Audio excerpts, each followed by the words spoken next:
Okay guys, how you doing? Red Pill Phil here with Billy from PAG UK. We're getting the most of this beautiful sunshine today here in Rochdale, so we decided to go to an outdoor location to film this, which is going to be, as promised, a Q&A session that Billy's going to try and answer all these questions as honestly and as openly as possible. And there's no questions that are going to catch you out here, mate. It's just questions that have been laid out through the comment section. Oh, we're up nice and early, me, Phil. Oh, he's ready for it. The early bird gets away. It's like 5 days late, so I've had plenty of time to think about it. Right, so you've probably had a look at them all anyway. He's got an idea. I've answered some, but I don't mind answering them again for everybody else. Okie dokie. Right then. Let's start with the moderator. My moderator on my channel, Great Brit. I know there was talk of selling things to a wider audience from the shop on places like eBay. Did that ever happen? We gave it a go. We opened a PAG UK sales group. However, boots on the ground, timing, case loads, it's just not been viable. It's something we want to do, but we need some more help with boots on the ground. Because these are all great initiatives, but it's having the people in place to do it. See, at the moment, it's a case of I've got my fundraiser, I've got my support team, I've got my treasurer, I've got my secretary, and they're all the same people, you know, so...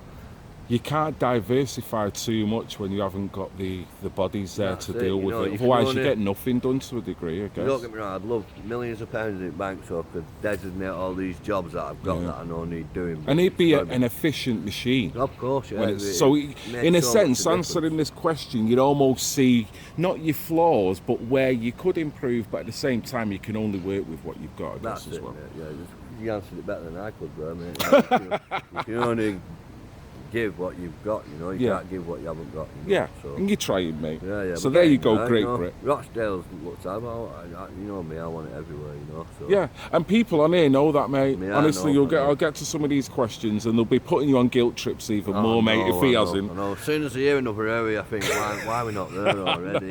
And that's what these guys think as soon as they're watching it, because they know it's an initiative that's working. But let's carry on, mate. Gordon Roofden, he's put, are they speaking to any MPs, and if so, how proactive are they? So, well, where do I start? The first MP I went to see was Tony Lloyd of Rochdale. Tony Lloyd was the former Police and Crime Commissioner for Greater Manchester, lost out in the mayor run against Andy Burnham, and parachuted in here as Rochdale's MP. Let's just stop there. Tony Lloyd oversaw Rochdale's grooming scandal. Anywhere else in Greater Manchester that got hit with a scandal, Tony Lloyd was Chief Bob. So I think he's part of the cover-up of what happened here in Rochdale. So then he ends up as our MP, so I goes to see him. And the first thing I ask him about is No View and Cambridge House. Then I addresses the grooming, and the same answer to each of the questions was the past is in the past. Well, that's the worst thing you can say to a survivor. Sure it is. There's no acknowledgement there. The worst survivor to say that to was me. Certainly. So, you know. Yeah. And that's been their stance ever since? Ever since. Now, no, we never got a second showing because he was told in that first meeting, you're out of order, you're wrong on this, you need to go away, you need to do your homework, you need to do your research, you need to come back and meet me again, and we need to discuss it again. When I went back for the second appointment, we was told, no point having an appointment with you because the first one wasn't constructive at all. So therefore I don't see no need for a second appointment. Wow. Nice. Nice. That's the one and only MP from Rochdale that I spoke to. When you know that you're one of the major organisations in Rochdale that's primarily looking at survivors and empowering survivors, for him to disregard you in that way and say that you're not really worthy of a second meeting, what does that say to all the survivors, Billy? What they've been told for 50 years already, isn't it? It's the same thing, it's the same old boys club mentality of no soon shut up, no soon shut up, no soon shut up. Smith did it, Farnell did it, and then Alan Brett's doing it and Tony Lloyd's doing it. The system in place, how the mechanisms that they have used are far more greater and powerful and got more longevity than you, Billy. That's what they're trying to say, than your individual will. There you go, you see. There you go. Is that the case, though, in reality, when people are waking up? Severely underestimating me there, Phil. Indeed. Severely, yeah, of course, yeah. So to answer your question, then, they're not proactive? They're facilitating. They are proactive in facilitation, in knowingly doing nothing while children are still to this day being abused. Same people, different case, you know what I mean? Sad days. Well, you won't be here if there was There'd that be no need for me proactive. to be here, you know. Like, a lot of people think, oh, you know, I'm enjoying this, I'm, you know, getting a kick out of being popular. I don't want to get up every day thinking about child abuse. There's better ways of being popular. Play a guitar. You know, that's something that I argue myself with, because of how, when I get a case now, how I'm not falling to pieces. I did that first in the early days, but now I'm not falling to pieces, and I kick myself for that, saying I'm normalising it in my head. Do you know what I mean? But it's not the case, guys. Every case is a turmoil to every member of my team. Do you know what I mean? So Yeah. no, he's not proactive. He's useless. Right, the next question is by Stephanie Parker. What kept his motivation when I feel sure the whole of the system was against him? Also, how do I donate? All right, that's wonderful. First, what fears the fire in the belly? It's an easy one to answer, but it's hard, if you know what I mean. I'm a survivor of abuse myself, so there's where the fire starts, but that's not what feeds the fire. What feeds the fire is the success we've had. And when I say success, is since April there's been 29.5 years of prison sentence handed out to people. That feeds the fire. What else feeds the fire is people coming into the PAG UK, asking for help, speaking to us. That feeds the fire. And the amount of success we've had with helping people, change people's lives. I've had a young girl there last time said, saved their life, saved my life, these guys. This place has saved my life. And I've heard her say it once or twice now. And a lot of people just see it as a off-the-cuff remark, but actually, No, we believe we saved her life. Do you know what I mean? Because of where she was at the time, where she is now. If you can save someone from violation, sexual violation, mate, you have saved a hell of a lot of trauma. If you can be preventative, or even if that has happened and you can be there to be an arm that reaches around them and help them. I mean, that's probably the main thing we do, is aftercare. But we're massive on prevention, and there's not many groups like ours that are big on prevention. To the point where we're out on the streets every night. There's not enough of us to do that. Well, that's going back to the first question. Of course, you know, I'd love to be able to walk into a building at 6 o'clock and have 10 guys to say, right, there's 4 teams of 3, you know what I mean? Or just, you know, bad maths that, but you know what I mean? You know? And then, it'd be so much different. We'd be able to cut it in half even, in half, I reckon. We have done that in Rochdale. I've been told unofficially what PAG UK is doing is cut the terms of offences in half. This is another question by No More. Are there any plans in place to have a PAG UK centre in all major cities, towns across the country? One of our desires is to roll this model out right around the country in places where it's needed. So this brings us to, we have tried it already in Accrington. Unfortunately, it's been a complete block by Highburn Council. The set goals we cannot meet. The sales on the place aren't doing too well, so it's not covering the rent. So we've had to make the tough decision, heartbreaking decision, because CJ and Jack, you work on Accrington, work so hard.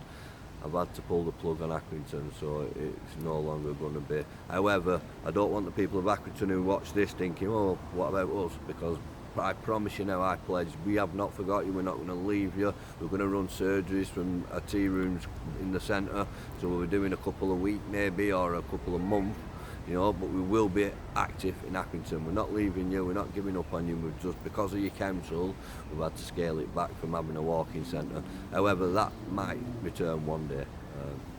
But at this point in time, it's just going to be down to surgeries and contact via Facebook. Anyone from Accrington with any issues, feel free to get in touch.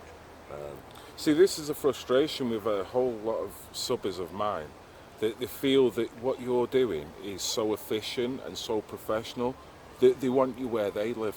Yeah, yeah. That is all they're really saying. Now, Yeah. that to me is the best compliment anyone Of could course, give you. of course. When are you coming to us, Billy? Why aren't Yeah. you coming to us? I know you must be thinking, for fuck's sake, I can't do it all, guys, because you can't. You're struggling in Rochdale. Frustrating because I want to. I really, really want to be able to go to all these other But going towns back and to land. the first question again, Yeah, resources, money, people you can trust that are going to do it. We're actually in the process of setting up an application to become a registered charity. Now, let me explain to those people who are watching and saying, well, why is it not a charity already? I've had the shop for 12 months, PAG UK is 8 years, seven years old, you know.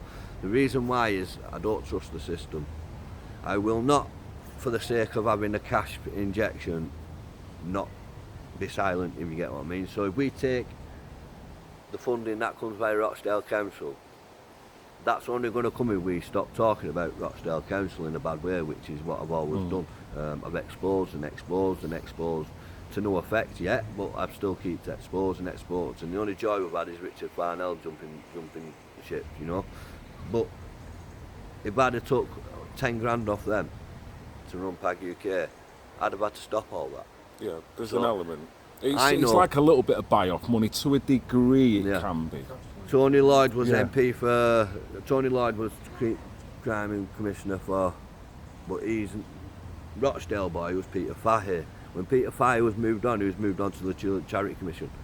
So therefore, I wasn't going to go and ask him for money. I wasn't going to go, and it's my own. It's my feelings towards them.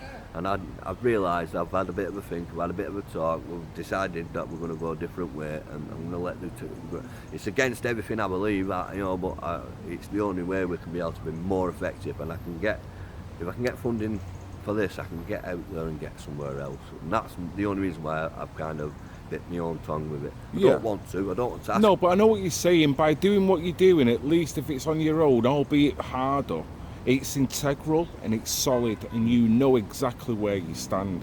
Once you start taking outside influences in terms of finances, it can take a little bit of that integrity away, and you don't want to lose grip of it. On the other plus hand, we're losing out 100 grand a year, and that 100 grand can go towards so much making a difference, not just here in Rochdale, but Oldham, Bury, Heywood. We've got plans. The next stop, I don't want to name the place we want to go next, but it's quite close to us because we've been working there already for so long, so the due diligence has already been done. It's just setting up there. But there is places like Oldham, Bury, Stockport, you know, other places where we really want to go, we really want to turn up, you know what I mean? But until I get there, and it's not just asking anybody to come forward and give us an hand, it has to be the right fit. Do you know what I mean, Phil? Sure. And we've got to be fussy. It's got to be done right. Otherwise, sometimes, for the sake of doing it, it could actually be detrimental and non-productive. Well, I've made that mistake. I'm learning by my own mistakes because I've let people in. I'll trust anybody at first glance. You know what I mean? I'll give anyone a fair crack of the whip. And it's come back to bite me on the arse a few times. So now I've had to take recruiting volunteers off mine because I'm too geared. I've had to put someone a little bit more strict on the case, you know what I mean? And he's very good at it, you know what I mean? So I have to learn. I'm having to say, well, hang on a minute, it's a bit, you know, I've had to just say, it's all yours. Do you know what I mean? So that's the way that's got to be. So in answer to the question, is it a case of watch this space then? Not if, when. Yeah. Not if, when. You've got a GoFundMe, is that still going? Yeah, there's GoFundMe's up. Right, okay, so in the description of this video, I did put the PayPal link in the description. Right, okay, well I'll just copy and paste that and put it in this I'm not sure if next anything's video. gone in and out like Right, well there you go, you see, the guy's not waiting around for money, he's just getting on with the work. Got to get on with it. Get on with it. Got to get on with it. Right, mate, this is first, last view. I have no idea what that is all about, but it's more of a statement. I would like you to tell Billy he has my full support, even though it's just my best wishes and admiration due to my personal circumstances. He is a hero and a fine example of a man, something we seem to have lost in this country as we seem to grow perpetual children. I would like to invite those watching this to thumbs up this comment to show the numbers who are in the same place as I am and admire his work. Thank you very much. Thank you very much. That's kind words. But I'm no hero. I support at least 4 heroes a day with support and aftercare, but I ain't no hero. They're to me, they're my heroes, them who come forward and speak out, they're my heroes. I'm no hero, I'm just a voice, you know. Well, people have you in that high regard, mate, and for the work that you do, like this man has said, not everyone can do that. And I so class when everyone in my team a hero as well. Well, of course, everyone who's doing the fight in whatever angle is in some ways a hero if you want to kind of utilise that.